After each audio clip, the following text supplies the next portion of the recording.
Biography: Alcuin of York, scholar, Carolingian manuscript revival and educational standardization. Part 1. Origins and formation. Around 782, in the palace chapel at Aachen in what is now Germany, Alcuin of York encountered Charlemagne, king of the Franks and future Holy Roman Emperor, born circa 735, died 804. Alcuin, then a man in his late 40s who had spent his entire life in northern England, recognized in Charlemagne a ruler willing to invest resources in recovering knowledge fragmented across Europe during centuries of political upheaval. The stakes were immense: literacy, pedagogical methods, and theological understanding that sustained Christian civilization remained scattered among monasteries with no unified standard. Alcuin's decisions about education and manuscript production would shape medieval Europe's intellectual foundations for centuries. Alcuin was born around 735 in or near York, in northern England. York was an established center of Christian learning, having housed a cathedral school since the 7th century under bishops who valued education as essential to ecclesiastical authority. The Kingdom of Northumbria, in which York was located, had experienced both remarkable intellectual flowering in the 7th century and subsequent Viking raids that disrupted monastic communities. Alcuin's family background remains uncertain. He was likely connected to Northumbrian aristocracy or merchant classes, but his education was clearly elite. He received training in Latin, biblical interpretation, rhetoric, and grammar. He also mastered computational methods necessary for calculating Easter dates and maintaining the liturgical calendar. These skills reflected education reserved for clerical or noble families with access to cathedral schools. Alcuin entered York Cathedral School as a student and eventually became its master, responsible for educating clergy and promising laymen in the 7 liberal arts: grammar, rhetoric, logic, arithmetic, geometry, music, and astronomy. He studied under Archbishop Aelbert, one of the most learned ecclesiastics in 8th century England. Aelbert had accumulated an extensive library at York, gathering manuscripts from continental Europe and building a scholarly community rivaling the great monastic centers at Jarrow and Wearmouth. Under Aelbert's mentorship, Alcuin mastered textual criticism, the careful comparison and emendation of manuscript copies to recover accurate texts. This skill would prove essential to his later work standardizing Christian texts and establishing correct scripture versions. Another significant influence was Northumbrian learning traditions themselves. 7th century scholars like Bede had created sophisticated biblical exegesis, historical works, and computational theology. Though Bede had died in 735, his writings circulated in Northumbrian monasteries and influenced the scholarly culture Alcuin inherited. Alcuin absorbed Bede's methodological approach to textual study and his belief that accurate knowledge transmission required careful, systematic pedagogy. Alcuin also studied Jerome, Augustine, and Gregory the Great, foundational Christian authors whose texts often survived in corrupted or incomplete versions requiring scholarly intervention to recover original meaning. By 770, Alcuin had established himself as York's leading educator. He expanded the cathedral school's curriculum, recruited additional masters to teach various subjects, and collected manuscripts to build the school's library. He corresponded with scholars across Christendom, exchanging manuscripts and information about textual variants. When he traveled to Rome around 780 with Archbishop Aelbert, Alcuin encountered continental scholarship and observed disorder in manuscript texts and educational methods across Frankish kingdoms. He recognized that literacy, though valued theoretically, was declining in practical effectiveness. Monastic scriptoria produced manuscripts in local scripts difficult for outsiders to read. Texts contained numerous errors and variant readings. No standardized pedagogy ensured that education produced consistent results across different regions. Part 2. Strategy and Impact. Having established himself as the preeminent English scholar and educator by 780, Alcuin now accepted Charlemagne's invitation to direct the palace school at Aachen and lead what became known as the Carolingian Renaissance. Charlemagne, who had conquered vast European territories, sought to consolidate rule through cultural and religious standardization. He needed clergy capable of reading and writing correctly to manage finances, compose legal documents, and maintain ecclesiastical discipline. He also sought prestige by surrounding himself with learned men and demonstrating commitment to Christian civilization. Alcuin's primary innovation was systematizing education according to rigorous pedagogical principles rather than allowing each monastery or cathedral school to develop methods independently. He reorganized the palace school at Aachen into a structured curriculum where students progressed through clearly defined stages. Beginners studied grammar and learned to read Latin correctly, using texts Alcuin personally selected and corrected. Intermediate students studied rhetoric and logic, learning to argue and interpret texts precisely. Advanced students engaged theology, biblical interpretation, and higher sciences including astronomy and mathematics. This progression was revolutionary because it established that education was deliberate movement toward mastery through carefully sequenced instruction rather than random knowledge accumulation. Alcuin produced educational texts specifically designed for teaching. His grammar treatise, composed around 790, established standard terminology for grammatical concepts and provided examples from authoritative texts showing how grammar functioned in practice.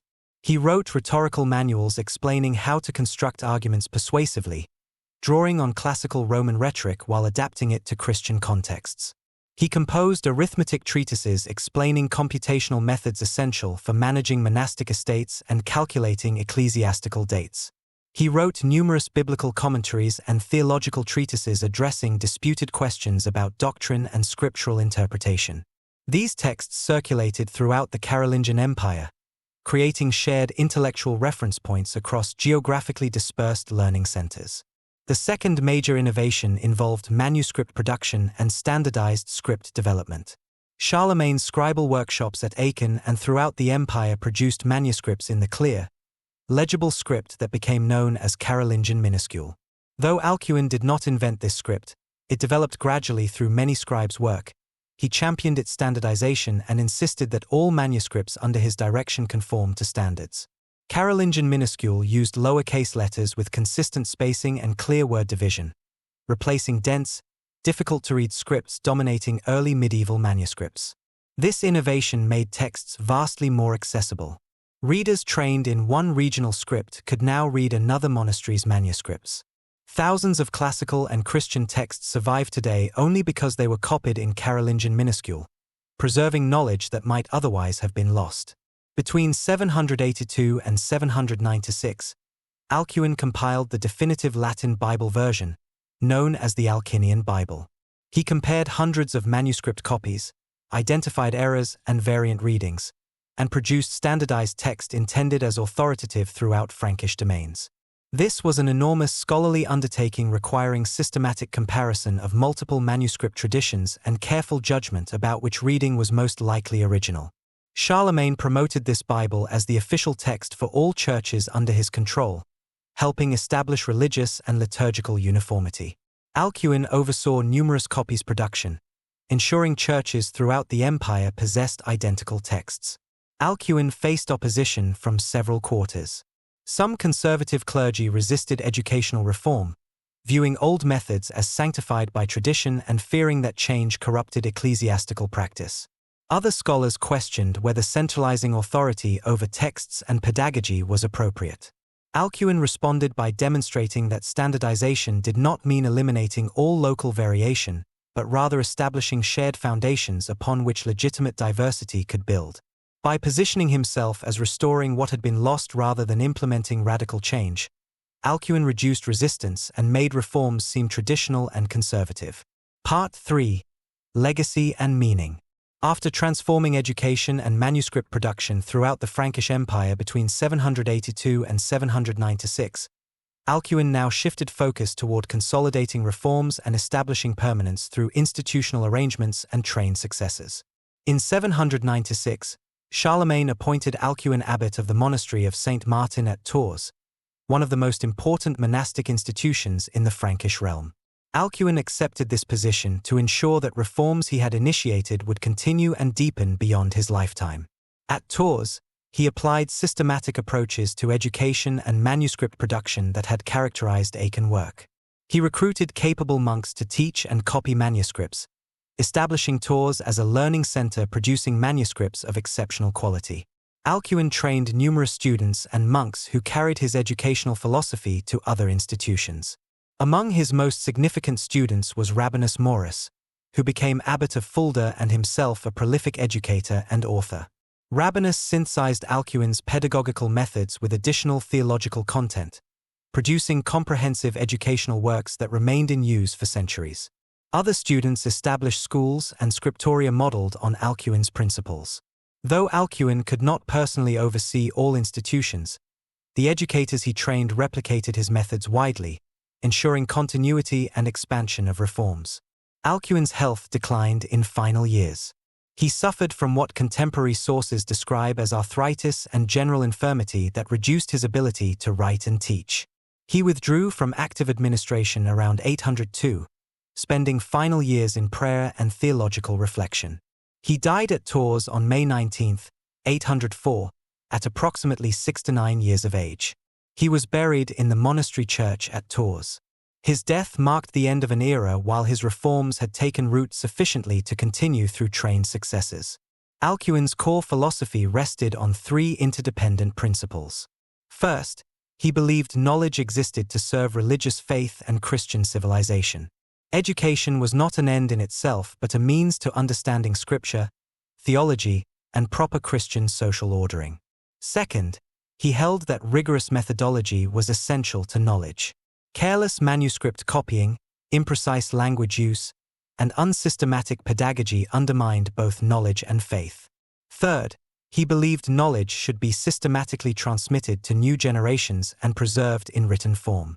Oral tradition was vulnerable to corruption and loss. Written texts carefully copied and corrected ensured learning survived across centuries and reached distant communities. These principles aligned his work with broader Augustinian and Gregorian Christian learning traditions, though he applied them more systematically. Alcuin urged in numerous letters and treatises that education was essential to governance. Without educated clergy and administrators, he argued, empires would descend into ignorance and disorder. This conviction motivated his systematic reform approach. What survives from Alcuin is extensive and visible in modern scholarship. Approximately 3,000 manuscripts survive from the Carolingian period, many produced in scriptoria he influenced or under his trained students' guidance. These manuscripts preserve classical texts by Cicero, Virgil, and Horace that would otherwise exist only fragmentarily or be lost. The Latin Bible Alcuin standardized influenced Vulgate texts used throughout medieval periods. His educational treatises circulated for centuries, shaping medieval school pedagogy. Most fundamentally, the standardized script he championed, Carolingian minuscule, became parent of modern lowercase letters. Every book printed in Latin or Romance languages ultimately derives from the script revolution Alcuin championed. What failed to survive intact was the political unity that Charlemagne established and that made Alcuin's reforms possible. After Charlemagne's death in 814, the Frankish Empire fragmented through civil war and political division. The standardization Alcuin achieved began unraveling as regional variations reasserted themselves. However, foundational work had been completed sufficiently deeply that even as political unity collapsed, intellectual traditions and educational methods survived. The Carolingian Renaissance, though interrupted and transformed by subsequent upheaval, had permanently elevated literacy and intellectual activity in Western Europe. The unresolved question: could Alcuin's educational and manuscript reforms have survived without Charlemagne's political support, or were they fundamentally dependent on centralized authority and resources?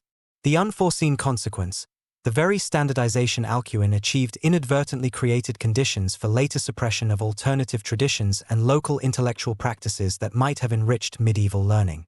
Alcuin of York exemplifies how education and cultural transmission require systematic attention and institutional support. His reforms emerged not from abstract philosophical principles but from concrete observation of disorder, fragmentation, and knowledge loss across dispersed communities.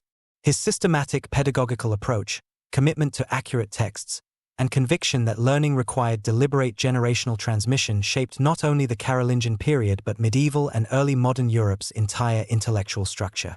For contemporary policymakers and educators concerned with knowledge preservation, educational equity, and learning transmission across institutions and generations, Alcuin demonstrates both possibilities and limitations of centralized standardization and persistent tension between institutional control and intellectual diversity.